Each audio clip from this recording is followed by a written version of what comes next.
الإمام الصادق عليه السلام يقول: من خرج من بيته، من خرج من منزله يريد زيارة قبر الحسين عليه السلام، إن كان ماشيا كتب الله له بكل خطوة حسنة ومحى عنه سيئة، وإن كان راكبا كتب الله له بكل حافر، يعني إذا ركب مثلا بعير بكل حافر كتب الله له حسنة ومحى عنه سيئة، وإذا راكب سيارة فنفس المسافة نفس الحساب. مو هذا الشاهد اللي بعده، تأملوا. يقول: فإذا دخل الحائر الحسيني، الحائر يعني المشهد، دخل إلى مشهد الحسين عليه السلام، كان بحضرة الحسين، هذا يسموه الحائر، هذا هو الحائر. فإذا كان بمشهد الحسين كتبه الله من الصالحين، وفي بعض المصادر من المفلحين. وإذا تم مناسكه زار وصلى صلاة الزيارة وودع الحسين وخلاص كمل الزيارة مالته وجاي يدير وجريد يطلع يرجع لأهله، فإن أتم مناسكه كتبه الله من الفائزين. أرجوكم اسمعوا البعده بكل وجودكم: وأتى إليه ملك. الله الله، ملك خاص لمن يزور الحسين، كل واحد واحد، مو ملك يجي لكل زوار الحسين دفعة واحدة، لا لا لا، الكل واحد من زوار الحسين يجي ملك.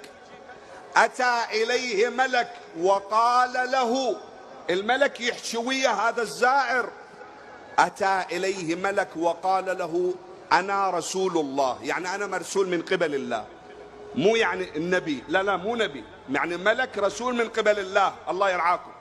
أتى إليه ملك فيقول: أنا رسول الله، ربك يا الله ربك يقرئك السلام.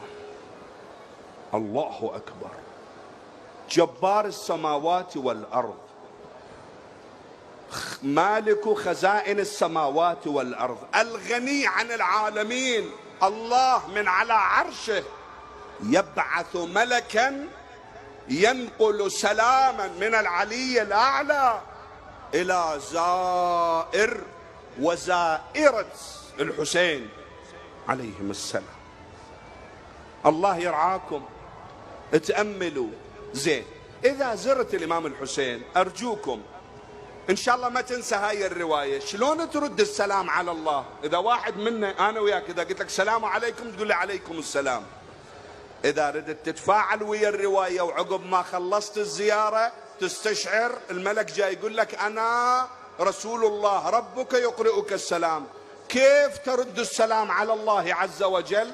هذا نتعلمه من خديجة، من خديجة أم المؤمنين حبيبة رسول الله، أم فاطمة الزهراء. رسول الله لما اجى من الإسراء والمعراج سأل رسول الله جبرائيل: ألك عندي شيء تطلب من عندي فشي؟ قال له: نعم، مسألة، وهي أن تقرئ خديجة عن الله السلام وعني السلام. سلم من الله على خديجة وسلم من قبلهم على خديجة. فلما اجى النبي الأكرم صلى الله عليه وآله وقال للخديجة الراقية، قال لها: يا خديجة إن جبرائيل أخبرني أن الله عز وجل يقرئك السلام وجبرائيل يقرئك السلام أيضا. شلون نتعلم؟ شلون هذا رد الآن؟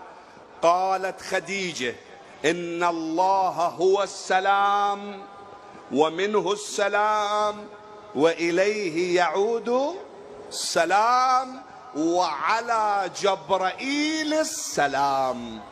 التفتوا؟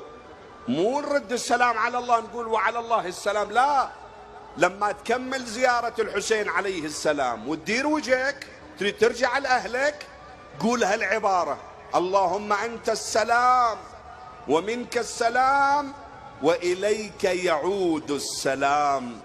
راح تستشعر بنسمة سعادة تملأ وجودك. معناتها أنه هذا دلالة أن التحية استوعبتك التحية شملتك